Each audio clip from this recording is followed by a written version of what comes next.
Berita terkini, Selasa 10 Mac 2026. Tajuk utama hari ini, gotong royong bubuh Lambuk Siri kedua NGO Persatuan PSA berjalan lancar. Berita selanjutnya, gotong royong edisi kedua berjalan dengan lancar hari ini di kediaman Tok Saadun Mu'ah.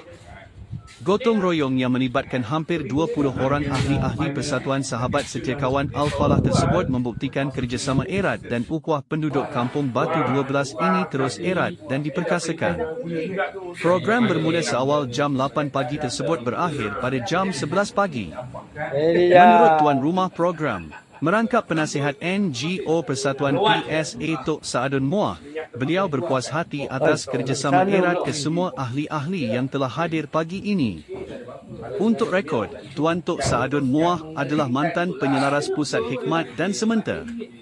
Beliau juga adalah antara individu yang diberi kepercayaan sebagai penasihat NGO Persatuan PSA. InsyaAllah inilah bubur lambuk periuk terakhir untuk PSA ni ataupun Persatuan Setiakawan Al-Falah, dan dalam proses pembungkusan untuk kita agihkan pada penduduk sekitar Masjid Batu 12 ni. Dan program seperti ini kita telah jalankan, walaupun sebelum ini bukan melalui persatuan, kita jalankan tiap saban tahun. Dan insyaAllah lepas ni kita tadi berbincang, kita akan susuli dengan program membuat dodol nanti. Dodol pula. InsyaAllah dalam hujung minggu ni, untuk juga kita akan akhirkan kepada ahli-ahli Persatuan Setiakawan Al-Falah.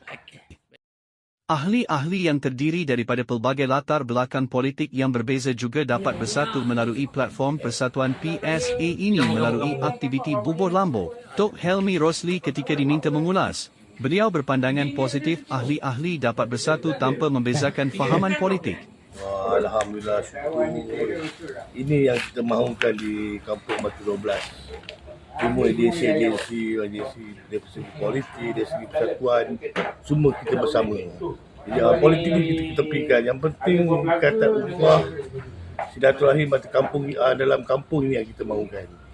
Kalau boleh insyaAllah kita teruskan tahun ke tahun tentang program bubuh lambuk. Program bubuh lambuk ni untuk Kampung Batu 12. Lagilah khasnya untuk Persatuan Sahabat Setiakawan Al-Falah. Alhamdulillah, itu saya ucapkan saya. Terima kasih. Macam aku je ke depan ni. Selain itu, mantan pegawai penyelaras dan sementa iaitu Tuan Zamri Zakaria turut berharap agar program-program seperti ini dapat diteruskan kelak dengan melihat kemeriahan setiap program yang ada. Siapkan untuk bubuh lambuk. Sekarang ni kita dah sediakan anggaran dalam 250 bekas untuk kita agihkan kepada sahabat-sahabat kita di Karyah Masjid Batu 12 lah. Itu saja. Okey, baik, terima kasih. Program yang berjalan selama hampir 4 jam ini turut dihadiri oleh pengerusi Persatuan PSA. Menurut pengerusi PSA iaitu Tuan Zulkifli Ayub, tanpa ahli-ahli yang komited tak mungkin program ini akan berjaya dengan jayanya. Beliau turut menyambut baik komitmen ahli-ahli terhadap persatuan ini. Sahabat Setiakawan Al-Falah Kampung Batu 12 mengucapkan terima kasih atas sumbangan Puan Jamiah daripada Taman Aman Perdana yang telah menghulurkan sumbangan untuk kita menyediakan bubuh lambuk satu periuk, dan insyaAllah kita akan agih-agihkan kepada yang berkenaan. Terima kasih. Kesimpulannya, program berjaya mencapai objektif.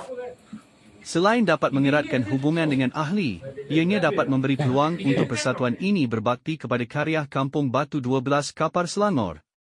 Menurut sumber, terdapat pelbagai program lagi yang akan dirancang untuk pelbagai lapisan masyarakat. Sekian, berita terkini Sinar 12. Pastikan 10 malam terakhir Ramadan kita sasarkan untuk kita rebut peluang Lailatul Qadar. Keceriaan Ramadan, keceriaan kita bersama. Salam Ramadan dan jumpa lagi.